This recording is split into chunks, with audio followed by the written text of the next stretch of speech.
We were already in the room when the phones started lighting up, one after another, like a quiet alarm nobody wanted to claim.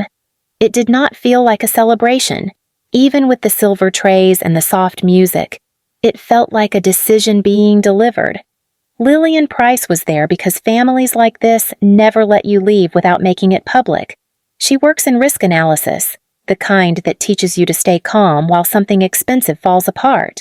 What happened to her matters because the coldest betrayals rarely look dramatic in the moment. They look organized.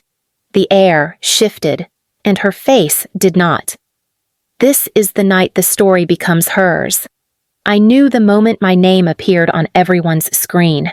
Victor stood at the head of the table, glass lifted, smile fixed in place. Camille sat close to him. Perfect posture, eyes down. My grandfather Samuel didn't touch his drink. He just watched. Victor tapped his phone once. Another wave of notifications. Tonight is about legacy. Victor let the words settle, and about accountability. A few people chuckled politely. Nobody met my eyes. Victor kept going. I've prepared a simple summary. A record of investment, education, support, opportunity. My phone buzzed again. The subject line carried my name. Total. Victor continued, voice calm. $1,450,000. My throat tightened. I swallowed it down. He turned slightly, like he was presenting to a board. This is what it costs to keep a liability on the balance sheet. We noticed how still she stayed, even when the room leaned in. My fingers moved on their own. I opened the attachment. Line items, dates, notes. My life reduced to columns. Owen's hand brushed my knee under the table. A small anchor. I didn't look at him. Victor's gaze landed on me, steady and satisfied. You're welcome. I let the silence stretch. Then I set my phone down, unlocked my email, and started typing. If you want to stay with stories like this, subscribing helps keep them coming. I hit send. Nobody spoke right away. Plates stayed untouched. Someone's fork scraped, then stopped. Victor leaned back, satisfied, like the room had finally aligned with him. This isn't personal, he added, almost gently. It's clarity. Camille shifted beside him. Her knee bounced once, then stilled. She didn't look at me. She never did when things turned sharp. Owen whispered, barely moving his lips. You don't have to do anything. I nodded, small. My chest felt tight, not panicked, contained. That familiar pressure I'd learned to live inside. Victor turned his attention back to the table. Some people thrive under structure. Others resist it. Resistance has costs. That's a neat way to put it. Samuel said quietly. Victor smiled. Father, this is about stewardship. Samuel didn't return the smile. He reached for his water and took a slow sip. My phone buzzed again. Someone had replied all, then another. I didn't open them yet. I wanted Victor to finish. He glanced my way. You've always struggled with direction. Lillian. You wanted independence. This is the accounting of that choice. My hands rested flat on the table. I could feel the grain of the wood under my palms. Solid. Real. We noticed how practiced his tone was, and how little room it left for response. I finally looked up. You're right about one thing. Victor raised an eyebrow. I did choose independence. I paused. That's why I keep records too. I unlocked my phone and slid it closer. Thumb hovering. The room leaned forward again. The email replies kept stacking up. Short lines. Neutral words. A few forced jokes that didn't land. Nobody addressed me directly. Victor checked his watch, a habit when he wanted to signal control without raising his voice. We'll take a short break, he announced. Then we'll continue. Chairs shifted, glasses clinked. Camille finally looked at me. Just for a second, her mouth opened, closed again. She turned away. Owen leaned closer. Whatever you're about to do, he murmured. Do it clean. I breathed out through my nose. Slow. My phone felt warm in my hand now. Victor stepped around the table and stopped behind my chair, not touching, just close enough. "This didn't have to be public," he said quietly. "You could have handled things differently." I kept my eyes forward. "You sent the report to everyone. That was transparency. That was a message." We noticed how the room stayed alert, like no one actually left. Even during the break, Victor straightened. "You've always mistaken defiance for strength." I turned then, "And you've always mistaken silence for consent." His jaw tightened. He walked away without another word. I opened my draft email again and attached the file he'd never expected me to keep. The break ended the way it began. Quietly. People drifted back to their seats like they hadn't really left.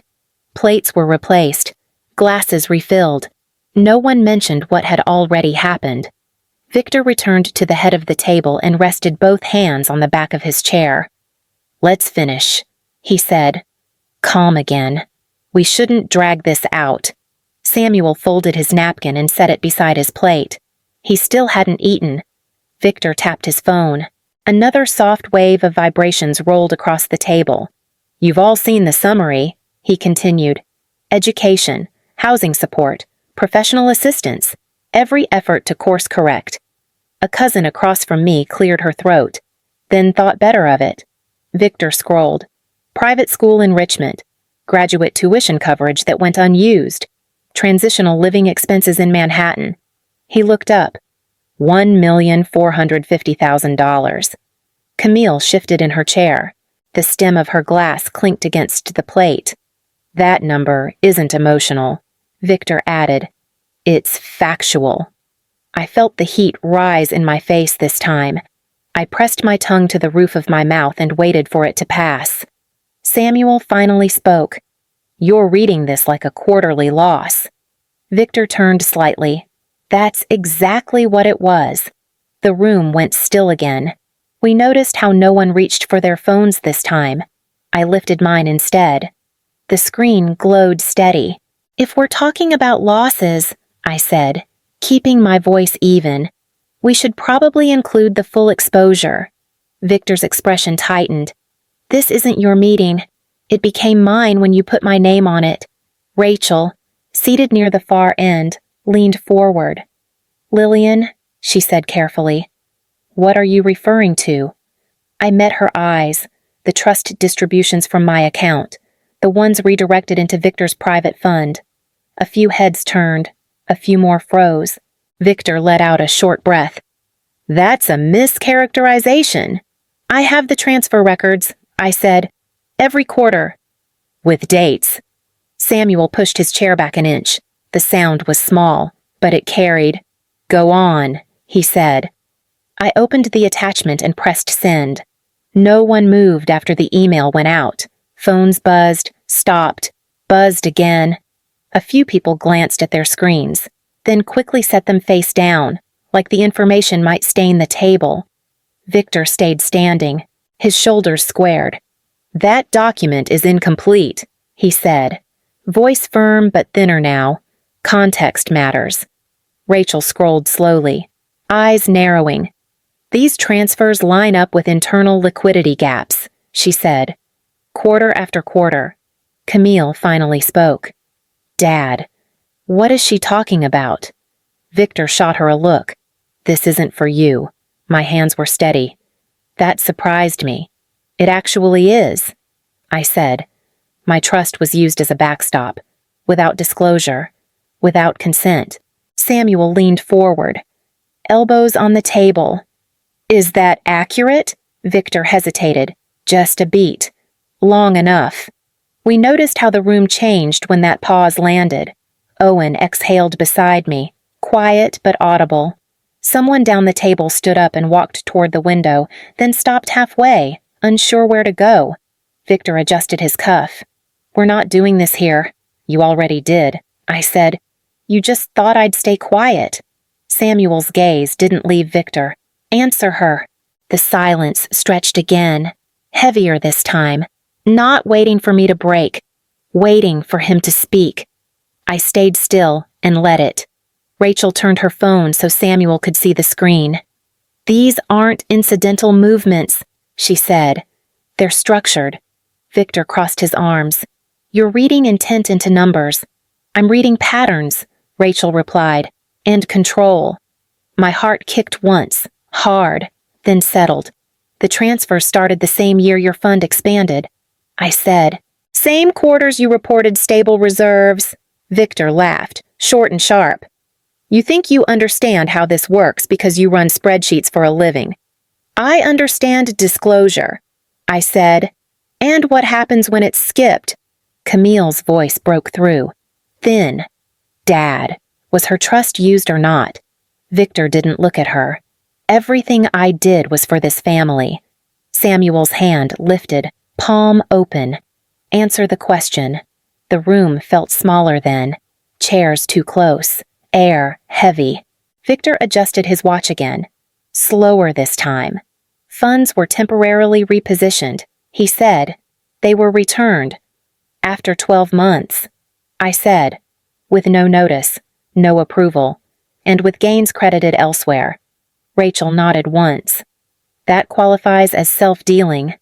Victor's jaw tightened. This is turning into theater. We noticed how even the people who had defended him before stopped nodding. Owen leaned closer, his voice steady. "You taught her to document everything." I hadn't realized he'd spoken out loud until Victor turned toward him. "This doesn't concern you." "It does," Owen said. "She's been cleaning up after your risk for years." Samuel stood up then. Slowly, deliberately. The chair scraped the floor. "Enough," he said. "You've confused authority with ownership." No one spoke. Not Victor. Not Camille. Not Rachel. I felt the table under my fingertips again. Solid. Still there. Samuel looked at me. "Continue." Samuel stayed standing. He didn't raise his voice. He didn't need to. Victor straightened, like posture could pull things back into place. "Let's be clear," he said. "Nothing left this family permanently. Intent matters."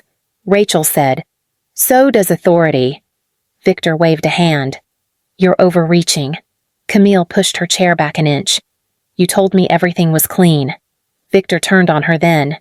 "This isn't your lane." Her face flushed. "It's my name too."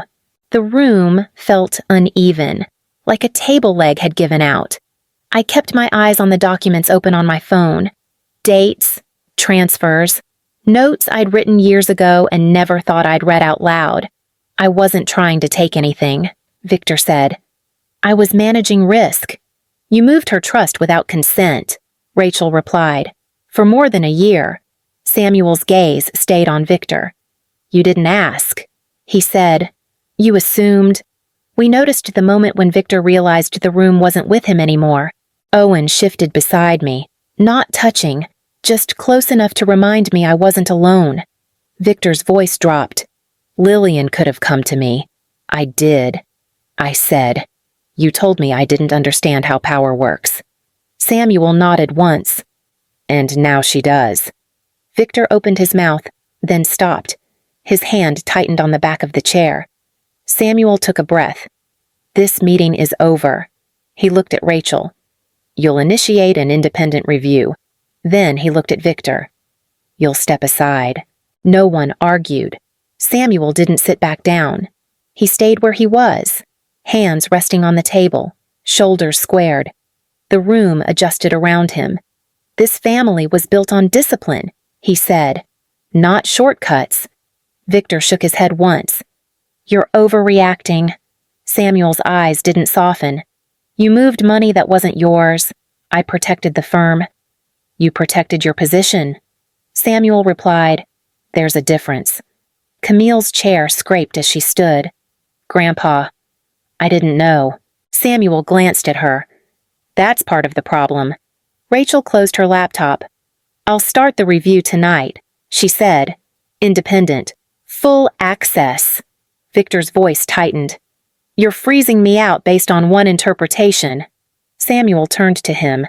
I'm freezing you out because you forgot who gave you authority in the first place. We noticed how the word authority landed heavier than any accusation. Samuel straightened. Effective immediately. You step away from all trust oversight. Decisions go through council until the review concludes? Victor laughed. Brittle. You can't just strip me in front of everyone. Samuel leaned in slightly. I can, and I am. Silence followed. Not awkward.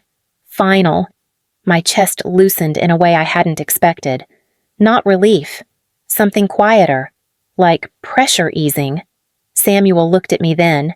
Your trust will be restored, he said, with adjustments for what was taken. I nodded. That was enough. Victor gathered his phone. Movements sharp, controlled. You've made your choice, he said to Samuel. Samuel didn't blink. I did. As Victor walked away from the table, no one stopped him. No one followed. I stayed seated, hands still on the wood, letting the room reset around the absence he left behind. The house emptied slowly after that. Not all at once. One car at a time. Doors closing without ceremony. I stayed seated longer than I needed to, watching the staff clear plates that hadn't really been touched. Victor didn't come back. That felt right. Samuel found me near the window later. He stood beside me, not facing me. You held your ground, he said. No praise in it, just acknowledgement. I learned from watching. I replied. He nodded once. Your trust will be restored. With interest. Council will handle the details.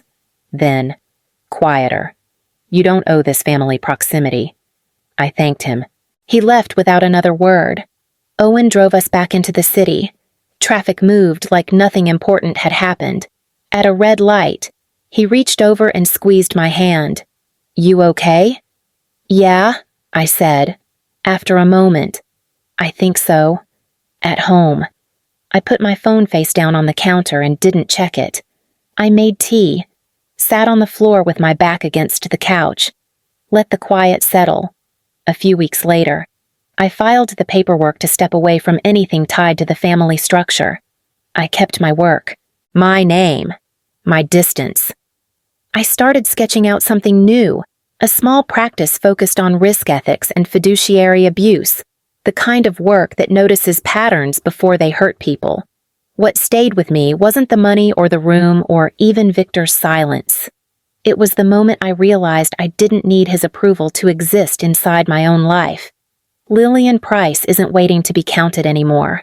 She's choosing what to carry. If this kind of story resonates, staying connected helps us keep telling them.